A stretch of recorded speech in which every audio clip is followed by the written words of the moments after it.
I'll show you next very different paintings by another post-impressionist artist, Georges Seurat. Here is his picture. Seurat, like Van Gogh, was inspired by the Impressionists, but wanted to find a logical system for applying his colors to canvas. His work was very disciplined and orderly. He produced very few paintings in his lifetime, as he died very suddenly of diphtheria in 1891, when he was only 31. We'll study 3 paintings by Seurat, where you'll see the unusual manner in which he worked. He placed small round patches of colors side by side on the canvas and produced an even greater brilliance than if he had blended the colors on his palette. This optical mixture is called pointillism. The horse was a small picture, about 13 by 16 inches. No single element in this composition could be changed without affecting the total arrangement: the horse, the tree trunk, the hedgerow. All are exactly where they should be to make the picture feel balanced. Can you see the triangle formed by the path and the trees?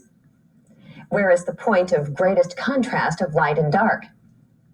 What if the position of the horse had been changed so that its head merged with the foliage of the trees? It wouldn't have been nearly as dramatic, would it? Although Seurat's painting method would change in the next few years, he had already developed his strong sense of design and composition at age 23 when this was painted. Seurat had not yet invented his unique method of using little dabs of paint and still worked with small sweeping brushstrokes when he painted Bathers at Asnières in 1883 and 1884. It is only on the red hat of the boy on the right that we can see, looking very closely, his first use of pointillism. Georges Seurat made 25 small studies for this first very large painting, nearly 10 feet wide. The sketches were done along the Seine River in the suburbs of Paris, but the finished painting was made in his studio because of its size.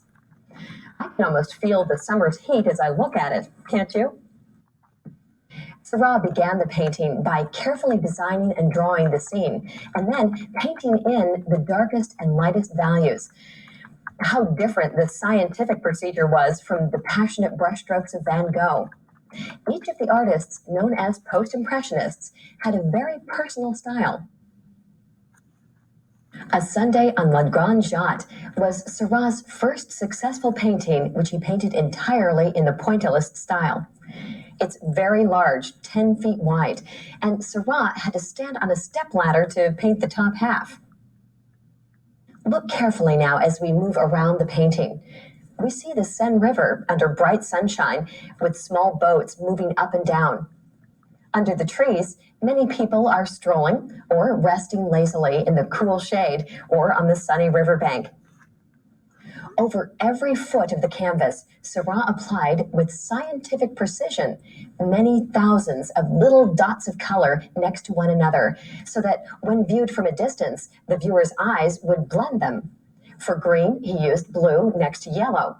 For orange, he used yellow next to red, and so on, through every color and intensity and value. Why don't you try this technique yourself and see how much time, patience, and effort it requires? You've seen the work of 2 very different personalities and talents who were called post-impressionists, Vincent van Gogh and Georges Seurat. Let's see if you can identify which artist painted which painting. Look carefully now and remember the distinctive techniques of the artists you've just studied. What clues show you which artist painted this unusual painting? Is it the brushstrokes? Or is it the colors? Or both? It is called the bedroom. The colors are bright and vibrant. There's a bright red blanket on an orange bed and bright green windows above a green floor.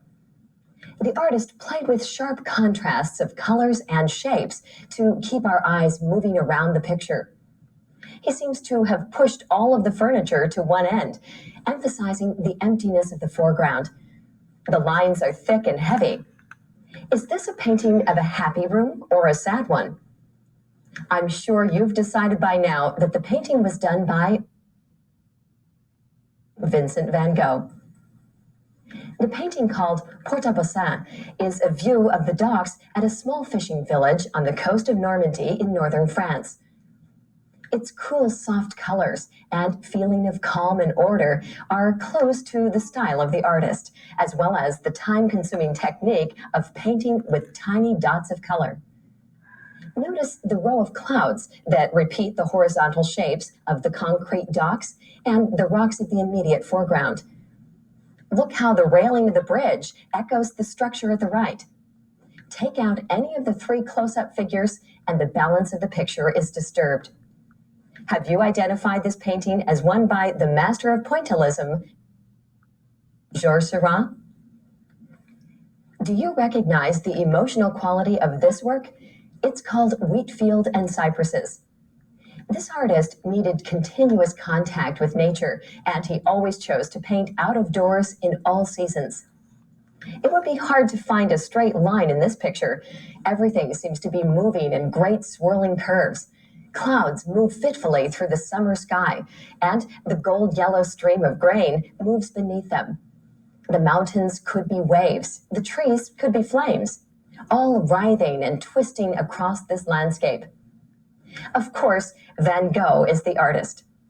Painting brought him peace during the emotionally unstable time while he was in the hospital, and many of his most memorable works were done during this period.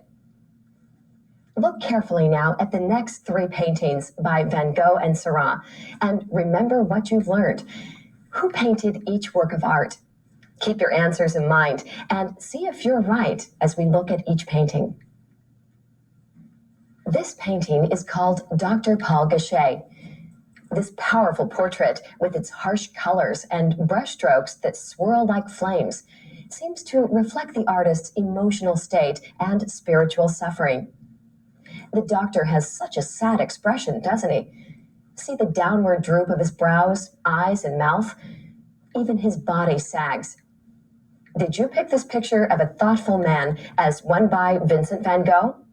You were right.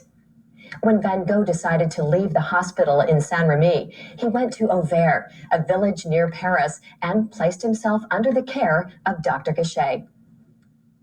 You probably know that this painting depicts an important part of a circus performance. It is called Invitation to the Sideshow. The artist carefully organized this painting because he did many preliminary studies where he drew groups of dancers, clowns, spectators under a tree, and circus goers held spellbound by the sideshow barkers. But it is a rather cold and stiff painting, isn't it? Its structure is very vertical and horizontal. Only the bare tree branches provide diagonal lines.